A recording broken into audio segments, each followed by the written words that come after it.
Stranger Things ha terminado y con ella se ha ido una parte de nosotros. No pensaba que me fuera a pasar, pero el final de la historia me ha dejado un vacío un tanto extraño, porque a pesar de que la última temporada quizá no ha sido la mejor, mi vínculo con los personajes sí que se ha mantenido intacto hasta el último momento, hasta el mismo último capítulo. Y si bien esta es una historia que no acostumbra a matar personajes protagonistas, sí que nos han robado a Eleven justo al final. Y esa pérdida, más allá de la propia serie que se ha terminado, sí que siento que ha abierto un pequeño agujero en mi corazón. Y es justamente por ello por lo que he sentido la necesidad de volver a su personaje, a entenderlo, a recorrer junto a ella una vez más el camino que ha vivido. Todo empieza y termina con ella. Antes de conocer a Hopper, a Mike, a Will, a los demás, Eleven apenas había vivido. Y al final el personaje está renunciando a su propia vida por salvarlos. Así que poneos el cinturón, preparaos porque vamos a analizar al personaje de Eleven, vamos a entrar dentro de su construcción, los aciertos importantes que tiene el personaje, como no también hablaremos de ese desenlace y de si es justo o no, con el desarrollo que venía teniendo. Suscribíos para no perderos más análisis de esta y otras series, películas, lo que sea que hagamos en el canal, dejad un like para apoyar el vídeo que no cuesta nada, es un botoncito, le dais en un momento y ya está, y vamos con ello. Verás el sol cambiar de tono, estrellas cambiar de lugar, todo alejarse sin nada. El destino de Eleven estaba escrito antes incluso de que ella naciera. Desde el mismo momento en el que la sangre de Henry entró en contacto con su organismo, el futuro de la niña quedó marcado. Robada nada más nacer de los brazos de su propia madre, Eleven creció bajo la supervisión del Dr. Brenner en un laboratorio. Y en este proceso, en este instante tan temprano de su vida, tomarían forma la mayoría de heridas que el personaje de Eleven después va a tener a lo largo de toda la serie. La primera de todas y una de las más claras es que Eleven va a desarrollar una especie de necesidad de validación con respecto al personaje de Brenner, aquel que ha ejercido como un padre, o más bien como un falso padre, mientras sometía a Eleven a innumerables pruebas, lo cual le terminó generando una especie de síndrome de Estocolmo. Esto lo veremos un poquito más adelante, pero es que justamente ese amor dañino era todo lo que la niña conocía habiéndose criado en un lugar tan frío y aséptico como lo era el laboratorio. Y Brenner usó toda esa influencia que tenía sobre ella para seguir manipulándola a su antojo mientras iba creciendo. Además, y esto también es importante, los otros chicos del laboratorio la trataban mal. Eleven sufría acoso y este es un concepto muy importante porque el personaje, en cierta forma dentro de la historia, va a tener problemas para socializar o incluso para comunicarse. Por haber vivido como ha vivido, no tiene ese tipo de habilidades bien desarrolladas, tanto por haber estado junto a Brenner como quizá después por no haber sido capaz de establecer muchos vínculos dentro del laboratorio, tener otros niños que fueran sus amigos. Si os fijáis, nunca ha compartido nada con nadie, tampoco ha sido aceptada por lo que es, y todo ello va a derivar en un complejo que Eleven va a tener prácticamente durante las 5 temporadas de sentir que no es capaz de encontrar su lugar, que no puede encajar en ningún sitio. Y el hecho de tener poderes, de sentirse peligrosa, es algo que tampoco va a ayudar a todo esto que os estoy comentando. Y sí, mencionamos un momento clave porque también marca la infancia de Eleven, que es su encuentro con Henry. Él la engaña y entonces ocurre la masacre del laboratorio, en la cual mueren un montón de niños. Aquí Eleven le planta cara, incluso manda a Henry al abismo, después de enfrentarse a él y de sacar todo su potencial. Henry se termina convirtiendo en Vecna, pero después retomaremos este asunto un poco más adelante. Pero lo importante de este evento con respecto al personaje de Eleven es que va a ser un trauma para ella. A partir de aquí va a reprimir este recuerdo de lo que pasó en el laboratorio de Hawkins y también va a hacer que quede en su subconsciente, empeorando la situación de todo lo que habíamos comentado hasta ahora. Así que sí, cuando Mike y el resto de chicos se encuentran con Eleven, se están encontrando con una chica que no sabe socializar, que nunca ha recibido un amor genuino que le hiciera sentir bien, habiendo sufrido abusos, habiendo matado gente e incluso traumatizada por un evento que acaba de vivir. Por eso al principio de la serie casi ni habla el personaje. Pero entender todo esto, que se entiende con el paso de las temporadas, es muy importante para después también entender el valor que tiene lo que Mike, Hopper o el resto de los amigos van a hacer por ella, cómo la van a tratar, cómo la van a aceptar. Como digo, gana muchísimo peso si verdaderamente entendemos el conjunto de la situación de Eleven. Pero bueno, volvamos a los primeros instantes del personaje en la serie, porque también cuando conoce a una persona que parece que quiere ayudarla, que parece que quiere sacarla del lío en el que está, este personaje termina muriendo, termina asesinado. Y esta escena tiene un significado muy importante de advertencia, de que si alguien encuentra a las personas que están intentando ayudar a Eleven, pueden morir, sencillamente. Tiene miedo de ser un peligro para las personas que la rodean.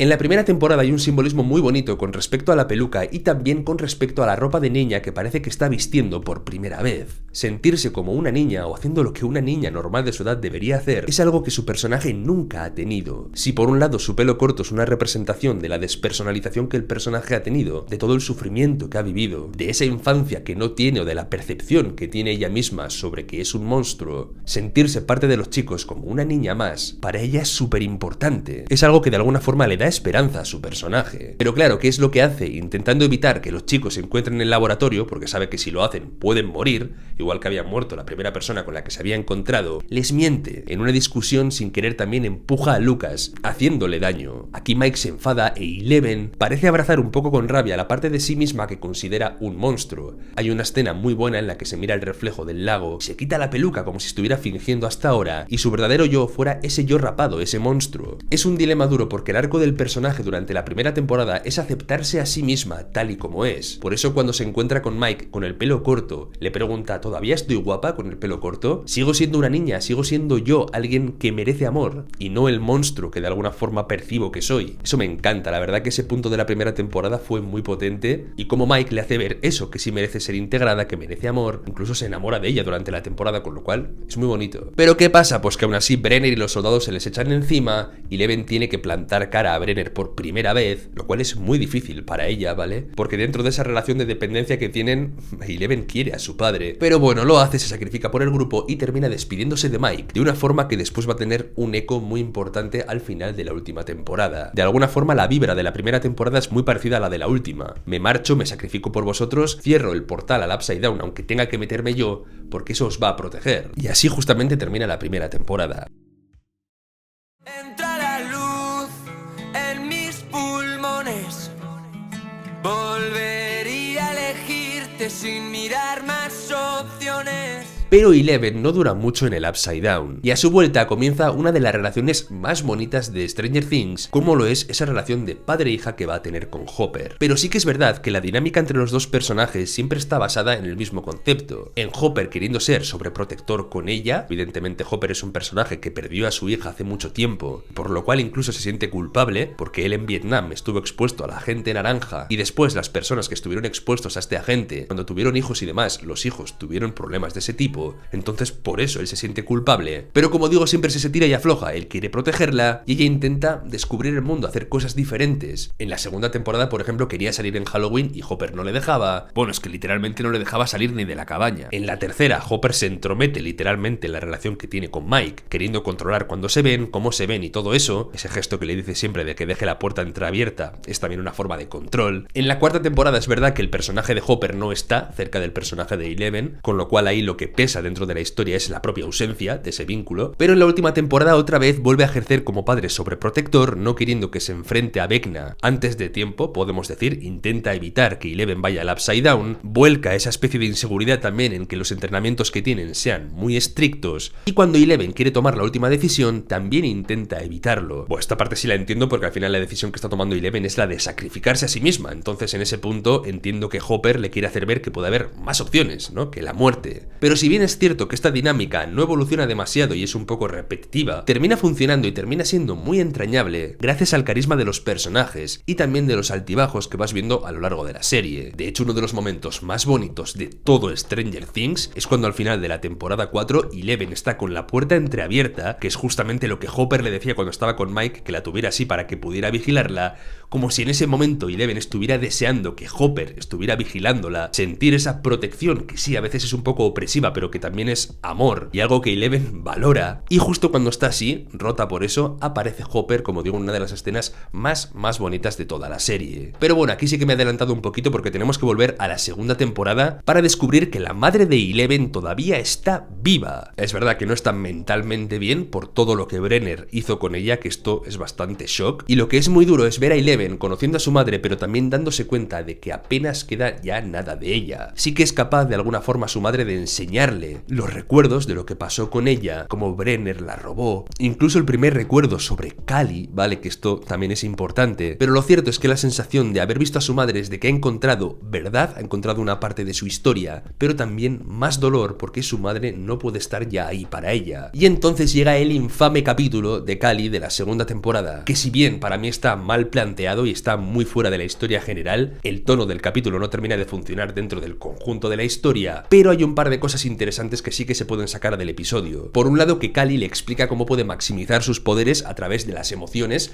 Es verdad que Cally quiere centrarse en las emociones negativas, en la ira, en el odio, para que se conviertan en poderes que ella pueda utilizar. Y también le habla de la venganza, de vengarse de las personas que les hicieron daño cuando eran niñas, de acabar con cualquier persona relacionada con Brenner y con el daño que les hicieron en el laboratorio, pero cuando están a punto de matar a un hombre que participó, Eleven se da cuenta de que ese no es el camino que ella quiere tomar, que la ira no es el sentimiento en el cual quiere cimentar sus poderes, e incluso detiene a Cally cuando quiere matar a este hombre. Ya os digo, ese arco de personaje sí me pareció interesante, pero el fallo fue el capítulo y el contexto en el cual quisieron meterlo. La ejecución, básicamente. Así que sí, Eleven en este punto vuelve a Hawkins, conociendo más sobre sus poderes, sabiendo que tiene una hermana, con la cual no tendrá relación hasta el final de la historia otra vez, y llegando justo a tiempo para proteger a sus amigos, cerrando un portal mucho más grande que el de la primera temporada, usando esta vez sí como fuente de su poder, el poder de la amistad y del amor, que un poco de esto va la serie también, en el buen sentido.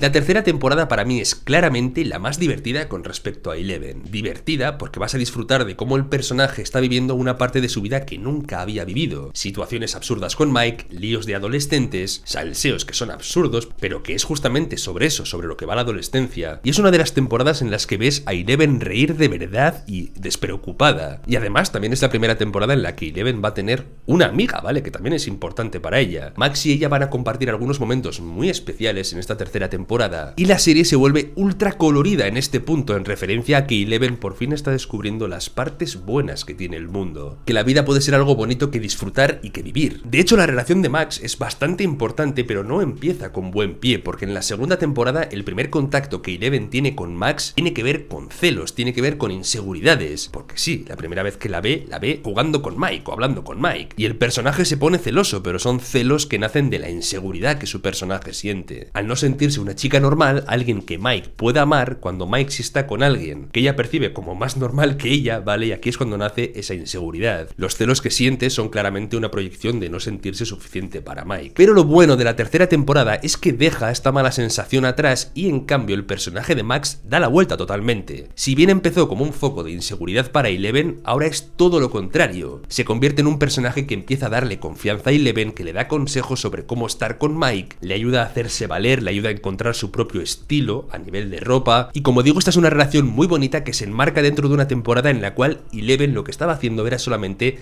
ser una adolescente. Da pena porque sientes que esta es la vida que el personaje podría haber llevado en otro contexto y lo feliz que hubiera llegado a ser si no hubiera tenido al gobierno de Estados Unidos pues pisándole los talones. Y luego en Hawkins las cosas vuelven a torcerse con todo el tema de la mente colmena, Billy, el hermano de Max, e Eleven teniendo que enfrentarse a una especie de versión física del azotamentes, que lo que le supone para mí es un esfuerzo emocional súper grande, utilizar, como digo, tanto poder, que de alguna forma conecta con el esfuerzo que tuvo que hacer cuando se enfrentó a Henry, cuando le plantó cara siendo una niña, y como que eso vuelve a reavivar esa especie de bloqueo emocional que tiene, con la consecuencia de que en este punto pierde los poderes. Un bloqueo emocional que tendrá que solucionar en la cuarta temporada, pero es que además también termina esta season pensando que Hopper ha muerto, ¿vale? Porque Hopper ya no está. Bueno, de Hopper termina en Rusia, o sea, esto es un poco locura. Con lo que sí, el personaje además se muda a California con los Byers y va a empezar la cuarta temporada en un estado bastante malo a nivel emocional.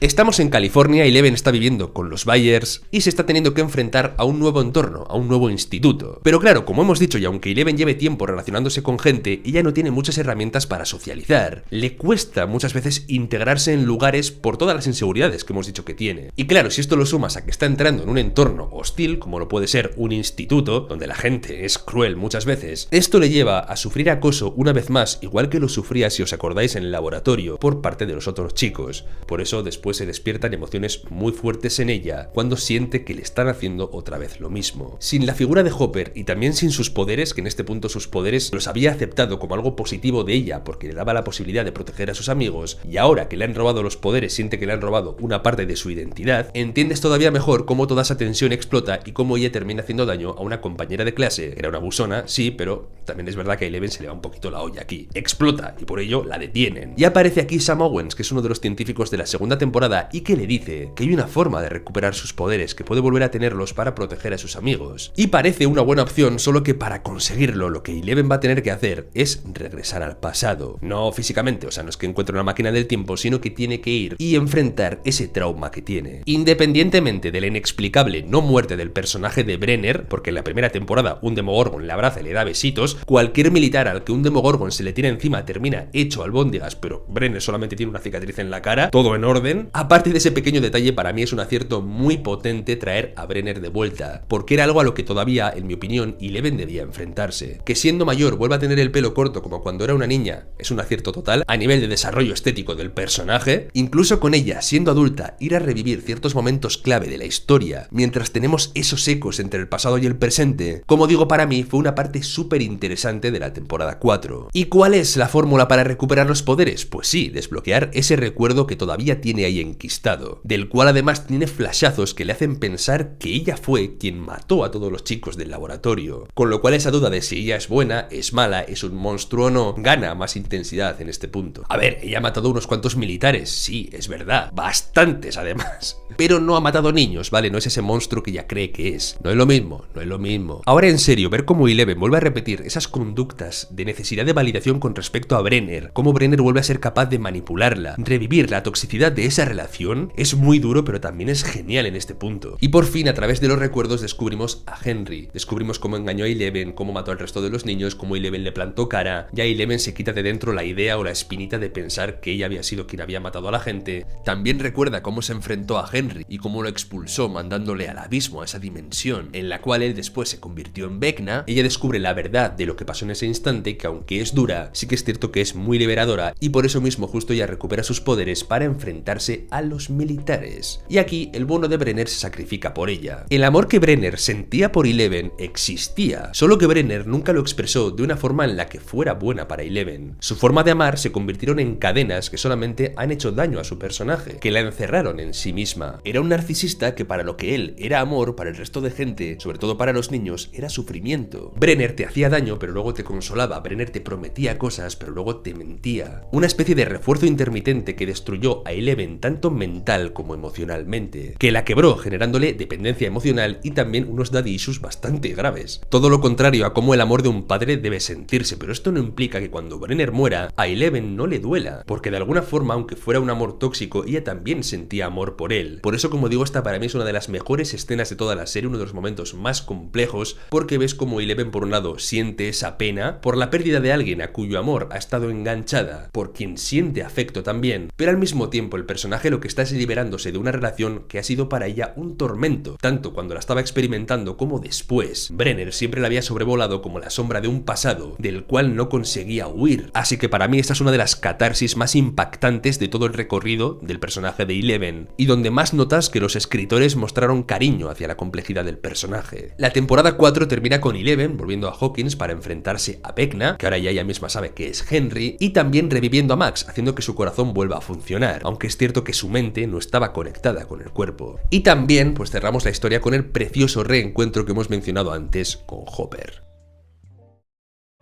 Todo florece si no se olvida, jardín de encuentros y despedidas. Y con esto llegamos a la quinta temporada, una temporada en la que Eleven está deseando enfrentarse de una vez por todas con Vecna para acabar con el villano que no deja de amenazar a sus amigos, esa es un poco su obsesión, pero Hopper, como hemos dicho antes, intenta evitarlo, intenta posponerlo, siempre intentando sobreprotegerla. Es cierto que con respecto al desarrollo de personaje, esta igual es la temporada más pobre, no solamente pasa con Eleven, pasa con muchos de los personajes, porque a la temporada 5 le ha faltado un poquito de eso. Para mí uno de los errores también de la temporada ha sido no caracterizar demasiado bien al personaje. Con respecto a Eleven, cómo iba vestida, el aspecto que tenía era súper importante para mostrar el momento de la vida en el cual estaba. Ha tenido un montón de peinados, un montón de looks y todos súper chulos e importantes para entenderla. Y si bien empieza la temporada con un look que evoca exploración, evoca aventura, evoca esfuerzo también, todo el aspecto final que tiene el personaje, con esa coleta que es muy inexpresiva, al menos en este contexto, y también con ese neopreno, no ha ido en favor del personaje. Parece una chorrada, pero es importante, ¿eh? Es verdad que volver al pelo corto no tenía sentido a nivel de desarrollo de personaje, por lo que hemos comentado, ya ha dejado ese trauma atrás, pero podían haber hecho alguna otra cosa, algo más expresivo sobre todo, eso es lo que para mí le ha faltado a nivel visual. Quizá acompañando algo más de desarrollo del personaje, porque el único punto central de su desarrollo esta temporada es el dilema que tiene. Sacrificarse o no por sus amigos, morir por ellos o intentar seguir con vida aunque eso suponga que van a perseguirlos siempre.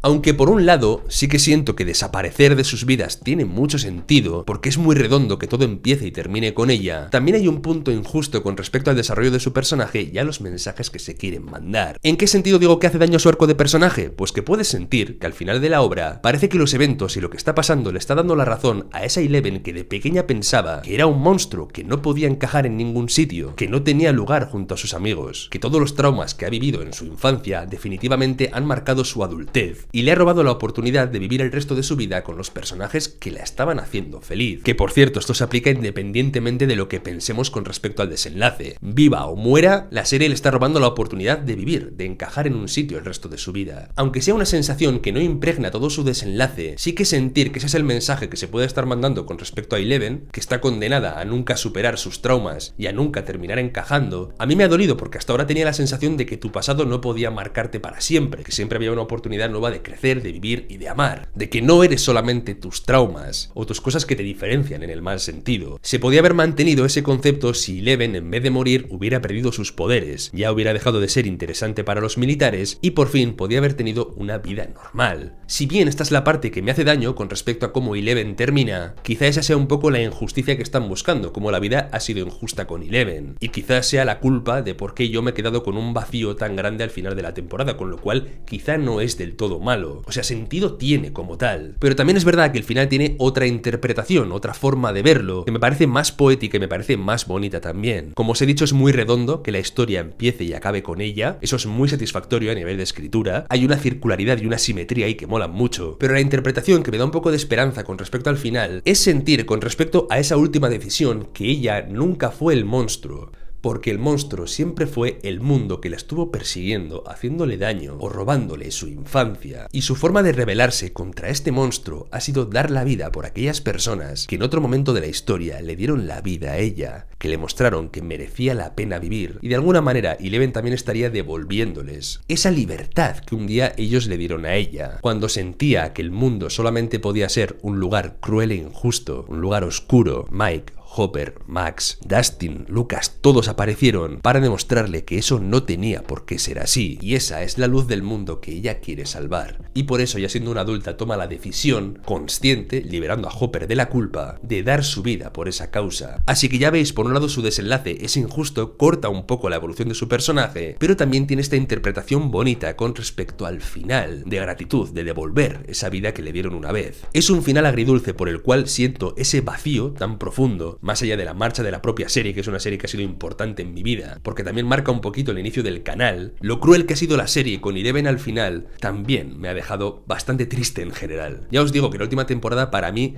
no es la mejor, o sea, podían haberla aprovechado, simplemente siento que está desaprovechada para mostrar más evolución de los personajes principales, más conflictos, en vez de, por ejemplo, darnos una temporada entera de toda la trama de Holly, Derek y demás enfrentándose a Henry, que no ha estado mal, o sea, quiero decir, esa trama me es válida para una temporada 4 o 3, por ejemplo. Pero siendo el desenlace, estando al final, que quites tanto tiempo de pantalla de los personajes protagonistas para mostrarme personajes nuevos, con los cuales todavía no tengo ningún tipo de vínculo emocional, no tengo claro que haya sido un acierto, la verdad. ¿Y sobre qué pasa al final con Eleven? Que es una buena pregunta. Eleven muere, Eleven sobrevive. El efecto que ha generado que se vaya de las vidas de sus amigos ya está comentado, pero yo siento que el final que Mike nos cuenta es el que conecta con nuestro yo más niño, el más inocente, queriendo creer que Eleven ha sobrevivido, intentando pensar, yo que sé, que Cally podía estar ahí, que podía haber habido un plan secreto para que Eleven tuviera esa vida que nunca tuvo, lo cual sería bonito, sinceramente. Pero luego también está el final adulto, entre comillas, el final más realista que nos nos dice que eso es muy complicado, con lo cual genera una tensión interesante también en el espectador con respecto a lo que nuestro yo más ilusionado, más naif, más ingenuo quiere creer que Eleven sigue viva, y a lo que la razón de alguna forma nos dice, como adultos, ¿no? Que es muy difícil que todo eso que Mike comenta haya sucedido. Y eso es muy bonito porque esta serie, como digo, va de crecer, va de hacerse mayores, y hacerse mayor también implica siempre esa tensión constante entre lo puro, lo que te nace hacer, lo que te hace libre, lo que te conecta con tu yo pequeño, en el buen sentido quiero decir, y tu yo adulto, el de las responsabilidades, el más realista, y que ese final, como digo, te ponga en esa dicotomía, está muy bien. Tú como espectador eliges si quieres creer a Mike, si quieres seguir pensando que Eleven sigue viva y que tiene esa oportunidad de vivir su vida aunque sea lejos de los protagonistas, o si bien ese final es solamente la ilusión de esa parte de nosotros que nunca quiere dejar de ser un niño. Ahora, para los que queréis creer el final de que Eleven ha sobrevivido, venimos de una serie en la cual Brenner ha sobrevivido a un combate cuerpo a cuerpo con un Demogorgon. Así que sí, hay esperanza, todo es posible. Pero el final de Eleven, el final de la historia, como digo, aunque es incómodo, aunque quizá no sea justo, aunque te deje con una sensación de querer debatir, por eso mismo, como digo, me funciona genial. En conclusión, podemos decir que Stranger Things tampoco ha sido una serie impresionante con respecto a innovar, con respecto a no caer en los clichés más generales, o incluso en los propios clichés que ellos mismos han generado, porque hay patrones que se repiten de forma muy clara dentro de la serie, pero al mismo tiempo hay que concederle el gran mérito, que esto no es nada fácil, de generar personajes que conecten con la audiencia de una forma tan brutal como lo han hecho. Al igual que hay guionistas que son especialistas en hacer tramas elaboradas, en crear puzzles, por ejemplo, para el espectador, también hay que poner en valor los escritores que son capaces de crear personajes para la historia, personajes que de alguna forma todos recordemos con cariño. Y ya os digo que para mí Stranger Things en esto ha acertado totalmente. Así que nada, ya sabéis, suscribíos para no perderos más análisis de esta y otras series. Espero que os haya gustado este vídeo sobre Eleven. Tenía ganas de sacarme un poquito esa espinita de dentro, quizá de compartir el motivo de ese vacío con vosotros. Ya sabéis, dejad un like si el vídeo os ha gustado, podéis hypear también el vídeo, que ayuda mucho a que llegue a más gente. Todo lo que apoye el canal siempre es bienvenido. Y nada, seguiré por aquí analizando otras series, las películas, yo que sé, cualquier cosa. Nos vemos dentro de poco por el canal. Hasta pronto.